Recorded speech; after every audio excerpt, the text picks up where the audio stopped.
Hi there. Welcome back to Book Bites. We put together these short chats about great books centered on a different theme each month. So feel free to pick through the titles and check out the ones that, tickle your interest. If you haven't explored our ebook and e-audiobook selections, you should. Go to lapl.org to download Libby and start checking books out through, whatever convenient device suits you. Kindle, your iPhone, iPad, computer, whatever. Okay, this month's theme is neurodiversity. Some examples of neurodiversity might be ADHD, autism, dyspraxia, dyslexia. Balmer and Froh wrote an article for the Harvard Health Medical School. In that article, they define neurodiversity this way. Neurodiversity describes the idea that people experience and interact with the world around them in different ways. There is no one right way of thinking, learning, and behaving, and differences are not viewed as deficits. I like that last part, just to, serve as a mantra for life. Differences are not viewed as deficits.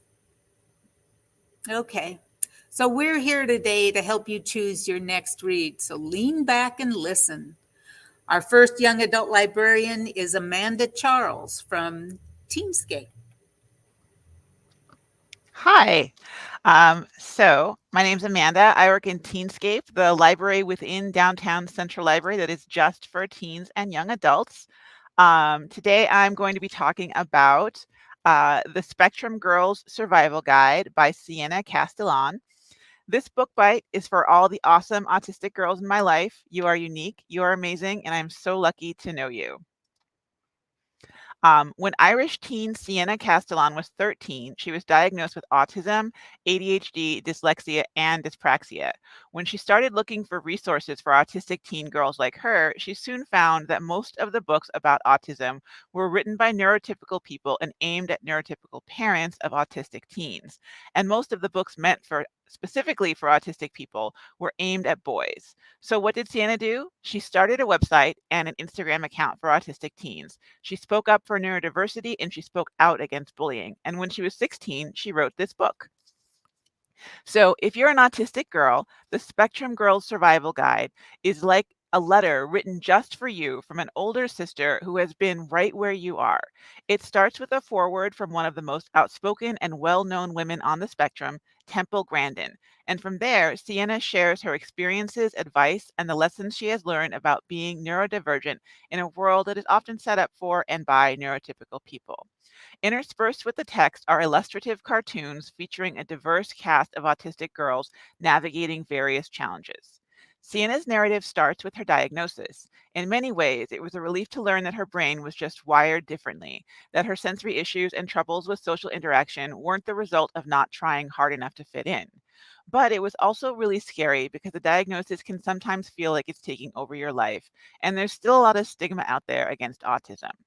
In the Spectrum Girls Survival Guide, Sienna talks about deciding if or when and how to tell people you are autistic. She talks about masking, which is when neurodiverse people hide their differences in order to fit in, and that can be stressful. It can lead to social burnout, feeling a loss of identity, and other mental health problems. Sienna's advice is always to be yourself, to learn to work with your autism, and to view it in a positive light. The Spectrum Girls Survival Guide is full of advice for all sorts of situations, from managing sensory overload to handling difficult but necessary situations like visiting the dentist.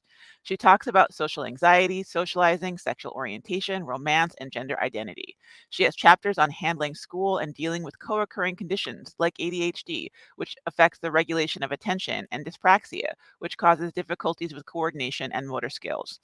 The book finishes with a helpful chapter on navigating social media and the internet. Sienna closes her book by expressing her admiration for teen climate activist Greta Thunberg, who famously said, "Autism is my superpower." Every page in the survival guide is a reminder that there are a lot of spectrum girls out there using their unique way of viewing the world to make it better. Every page reminds you that you are unique, but you are not alone. The Spectrum Girls Survival Guide, How to Grow Up Awesome and Autistic by Sienna Castellone is available in print from your library and also as a digital book from Overdrive. Holy mackerel, all that at 16 years old? There's something to aspire to, even, not at 16. Oh, she's also a UN ambassador for neurodiversity. Everybody has to have a hobby, And she has a really great website, and she started Neurodiversity Awareness Week in the UK. So wonderful. Nice share. Thanks. Okay, next up, Lauren Spector from the Memorial Branch. Hi, Lauren. Hello. So today I am going to be sharing with you The Brave by James Bird. The Brave is about Colin, a middle schooler in Huntington Beach who has an OCD-like issue. Whenever someone talks to Colin, his brain automatically counts the number of letters used, and he literally cannot respond without blurting out the number first. So, for example, if someone says to him, "Hello, Colin," Colin would respond, 11, hello. The counting has made life difficult for Colin at school. Teachers don't understand him, kids just bully him. So when he gets in a fight at his most recent school, his dad tells him that there are really no other schools for him to attend in the area, and he's going to have to move to Minnesota to live with his mother that he's never met before. And before Colin can even complain, him and his loyal dog, Seven, are on a plane about to meet his mother and to move to the Ojibwe Reservation in Minnesota. Reservation life is a breath of fresh air for Colin. His mother and the beautiful girl next door don't care about his counting. He's learning about the family he never knew existed before and learning about his cultural heritage. That's not to say that life is easy, though. He's experiencing a lot of new things, including love and loss, and trying to understand and possibly overcome his counting behavior. It's a great book about a neurodiverse boy with a bit of magical realism mixed in.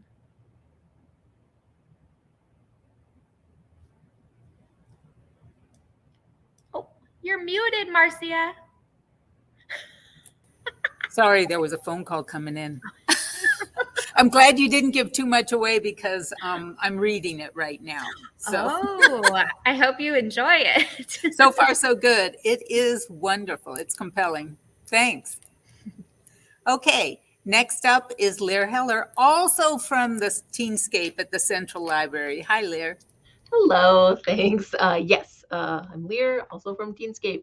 And the first book I'd like to share is the short story collection Unbroken, 13 stories starring disabled teens, edited by Marike Niekamp. These short stories are written by disabled authors that disperse and break the stereotypes we've all heard. Short stories from all genres, realistic fiction, science fiction, fantasy, suspense, historical fiction, and more from favorites such as Danielle Clayton, Heidi Heilig, Cody Keplinger, Catherine Locke, Francisco X. Stork, and more. These stories include and are influenced by those with physical disabilities, such as autism, to those even dealing with mental illnesses. The stories dispel stigmas while also including a variety of characters with different backgrounds and paths who you'll feel could be your next friend or more. I appreciated that some of the stories dealt with underrepresented topics such as chronic pain, cerebral palsy, irritable bowel syndrome, and more. I think every reader would find a story that they resonate with, or at least have a window to learn about how some of their friends and loved ones or people they pass on the street live. Definitely a must-have for all libraries. Pick up a copy today. Thanks. And I like that the stories are kind of short. So this is the type of thing you can read at the beach without getting a sunburn, Yes. Yeah. And if it's not your cup of tea, it's short. You're done. Go to the next one. Right. Cool. Thanks. All right. Next up, Amanda. What did you read next? Okay, so next up is, let me bring up there we go. Mindfulness and Self-Compassion for Teen ADHD. Build executive functioning skills, increase motivation, and improve self-confidence. It's by Mark Burton, MD, and Karen Bluth, PhD. So this particular review is for folks with ADHD. I know how much you want to succeed and how hard you work every day to accomplish tasks that are a lot easier for other people. The authors of this book, they wrote it especially for teens with ADHD. It's not for your parents. It's not for other people to understand you. It's for you to better understand yourself and how your brain works and skills that can help you manage your different brain in a world that is often not built for it. So the authors, they acknowledge the stigma that a lot of people with ADHD face. For one, there are haters who don't even believe that ADHD exists or think it's not a real medical condition. And to that, the authors of this book remind us, quote, ADHD is a medical condition, one that affects focus, behavior, and planning. It's also very common. Roughly 1 out of 20 children and teens throughout the world has it. In fact, the most common reason someone has ADHD is that it runs in families. So if you have ADHD, you are most certainly not alone. The authors advocate viewing ADHD as a medical condition that can be managed with the help of skills you can work to develop. They don't offer these skills instead of medication or whatever you're already doing to manage your ADHD, but in addition to the treatments you're already using. The first skill this book focuses on is mindfulness. You may have heard about mindfulness as a meditative practice, but to put it simply, mindfulness is the ability to be aware of what's going on when it's happening without judgment. It helps you slow down, even in times of stress, and figure out how best to handle a particular situation. The second skill this book advises readers to cultivate is self-compassion. Self-compassion means being kind to yourself, especially when you're struggling. Teens can be really hard on themselves, and teens with ADHD can be even tougher on themselves. Self-compassion isn't being soft or making excuses for yourself. It's treating yourself with the same kindness and understanding that you would treat a good friend when they make a mistake. This book explores how you can use mindfulness and self-compassion in your life to reduce the anxiety that ADHD can cause and to find motivation. Throughout the book, there are mindfulness and self-compassion exercises. The exercises may feel kind of hokey at first, but remember that sense of judgment is exactly what you're trying to get past. If you approach the practices with an open mind and a willingness to try, you may find that they are very helpful. My favorite exercise in this book is called How Would I Treat a Friend? In it, you imagine that a friend with ADHD forgot about a science test and didn't study. He feels terrible about himself. He feels guilty and upset. You write down everything you would say to that friend. You'd probably be kind. You'd probably remind him that you know he meant well, but everyone makes mistakes. Then the exercise asks you to compare how you would think about yourself if you were the one who forgot to take the test. The fact is, most of us would be a lot harder on ourselves than we would be on a friend. The exercise reminds us that when things go wrong, we should talk to ourselves the way we would a friend. We should be kind and accepting. Throughout the book, you'll find helpful information about how ADHD affects the way your brain works. ADHD brains are different, so people with ADHD need to cultivate a different set of skills than most neurotypical people use. This book covers topics like developing habits that stick, communicating mindfully, managing your emotions, managing time, creating a schedule, managing your health, nutrition, and exercise, and working with your doctor if medication is the right choice for you. Mindfulness and Self-Compassion for Teen ADHD is available as an ebook on Overdrive. Gosh, it sounds like a book that anybody could read. I mean, especially any teen could read. I think during that time in life, there's a lot of those hitches that they come up against and need to be reminded that things are okay. Yeah, mindfulness and self-compassion are both general good things. Right. I found, even though I am not a teenager, I found a lot of these exercises to be really helpful and things that I want to carry forward in general. Like what would you say to a friend if they were experiencing what you're experiencing now? It's just a thing we can generally do and be kind to ourselves. Cool. Nice addition. Thanks. Okay, next up, Lauren Spector. Hi. So, for my second book, I am going to be talking to you about a graphic memoir called Button Pusher by Tyler Page. This book is a bit of a sneak peek because it's brand new. It came out, I think, last week, and it's still on order for the library. So you'll have to add it to your to-read list and remember to look for it at your local library soon. So like I said, it's a graphic memoir. It's about Tyler's life. It's about his personal experience being diagnosed with and dealing with ADHD throughout his childhood. It starts when he's in elementary school. I think he's about 8 years old, and it goes all the way through him graduating high school and leaving for college. So when Tyler was in elementary school, his parents and teachers had a real difficult time dealing with his hyperactivity. He just couldn't sit still or pay attention. And this was in the 80s when there wasn't a lot known about ADHD or how to handle it or what to do about it. His behavior often got him in trouble, but when he was asked why he did something, he couldn't give an explanation. There just was no reason for why he was doing what he was doing. It was just happening. So after several doctor's visits, he was diagnosed with ADHD and put on medication. And the medication helped, but it would take time, as you'll see when you read the book, before Tyler could really understand and control his behavior. So I really enjoyed learning about Tyler's experience with ADHD, but one of my favorite parts of the book were when Tyler interrupted the story to explain the science behind ADHD, what it is, what brain functions it affects, and how it presents differently in different people. Those pages were really informative and helped me as a reader understand what Tyler was going through. So I highly recommend this book to both teens who are struggling with ADHD and to anyone else who has a friend or family member with ADHD and wants to learn more. Plus, the artwork is fantastic. I like the way, Lauren, you keep bringing really amazing graphic novels to us as well. As a coworker, you bring these amazing graphic novels to us. Very cool. Thank you. Yeah, I was super excited to find a graphic novel that featured a neurodiverse story because I don't think there's a whole ton of them out there right now, a market that hasn't been sort of tapped into, but this is a great one. Super. Thanks a bunch. Okay, last book, Lear. What'd you read? All right, so my second book that I want to talk about is Each Tiny Spark by Pablo Cartaya, an excellent read for grades 5 through 9. We meet Emilia Torres, whose mind often goes on tangents throughout her day as she struggles with ADHD.